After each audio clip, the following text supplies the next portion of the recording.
Alors pourquoi avoir fait El Sanchez?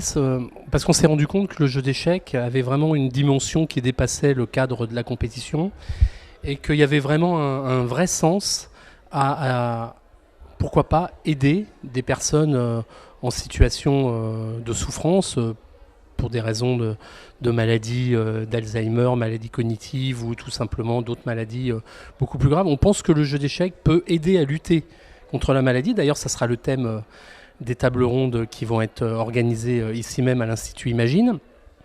Alors bien sûr, on ne peut pas pour le moment le démontrer scientifiquement, mais un petit peu le sens de notre démarche, c'est d'essayer justement d'enclencher quelque chose, une prise de conscience, parce que le jeu d'échecs, pourquoi pas, pourrait non pas résoudre tous les problèmes, mais en tout cas aider les personnes, par exemple, atteintes de la maladie d'Alzheimer, de gagner quelques mois de confort et de qualité de vie.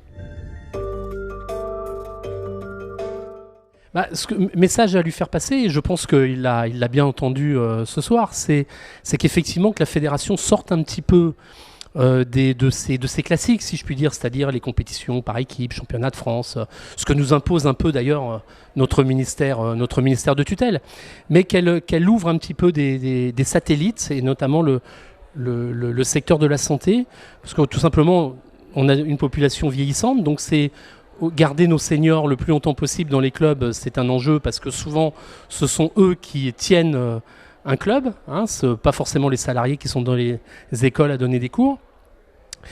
Et comme d'ailleurs il l'a dit tout à fait tout à l'heure, c'est vrai que la fédération pour le moment est très timide, mais aussi par faute de moyens, aussi il faut le dire, mais peut-être aussi par faute de volonté politique.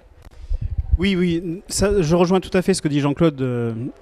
C'est vrai que les joueurs d'échecs ont un petit peu tendance à rester dans leurs 64 cases. Donc on a un petit peu du mal parfois à aller se projeter un petit peu à l'extérieur et rencontrer des gens. Et c'est vrai qu'ici, à ce colloque El Sanchez, je rencontre des gens qui me disent « Mais pourquoi vous ne l'avez pas fait avant ?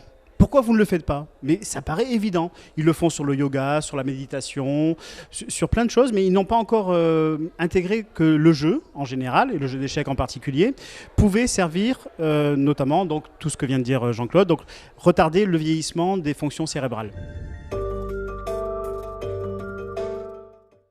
Alors je pense que j'aurais pas beaucoup à convaincre le président de la fédération, mais il y a une dimension que le jeu d'échecs a par rapport à d'autres jeux ou disciplines. On va prendre le bridge, on va prendre le Scrabble, le Sudoku. C'est qu'en fait, le jeu d'échecs, il y a un côté convivial que n'a pas ces autres disciplines. On va dans un club, bien sûr on peut aller dans un club de bridge, mais le concept même fait que quand on joue une partie avec son adversaire, c'est un petit peu plus difficile d'échanger, puisque on joue à deux, c'est par équipe, alors que le jeu d'échecs, il y a vraiment une dimension sociale, intergénérationnelle, qui est très très importante, et aussi c'est le seul sport où personnes handicapées et valides concourent ensemble. Et ça, c'est quelque chose que les autres n'ont pas et qu'il faut absolument valoriser parce que c'est très important, c'est une grande fierté d'avoir cette position dominante par rapport aux autres sports qui n'ont pas cette possibilité. Et nous, on a cette possibilité d'offrir à ces personnes porteuses de handicap, de leur offrir la possibilité de pratiquer un sport. D'ailleurs, il faut savoir que dans l'Académie de Créteil, je ne sais pas si c'est encore le cas aujourd'hui, des jeunes bacheliers handicapés peuvent prendre option sport grâce au jeu d'échecs. Oui, c'est quelque chose qui avait été mis en place quand Jean-Claude était président de la fédération. Je ne suis pas certain que ça continue encore aujourd'hui.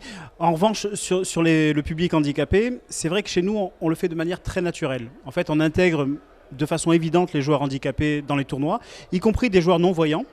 On voit dans des tournois open ou dans des grands tournois internationaux des joueurs qui ne voient pas l'échiquier, qui jouent avec leur propre échiquier, mais ça passe tout à fait naturellement et ça se fait simplement. On ne communique pas forcément là-dessus, mais les joueurs handicapés, bien sûr, sont totalement intégrés aux joueurs d'échecs. Il n'y a aucun souci pour participer à cette activité, bien sûr.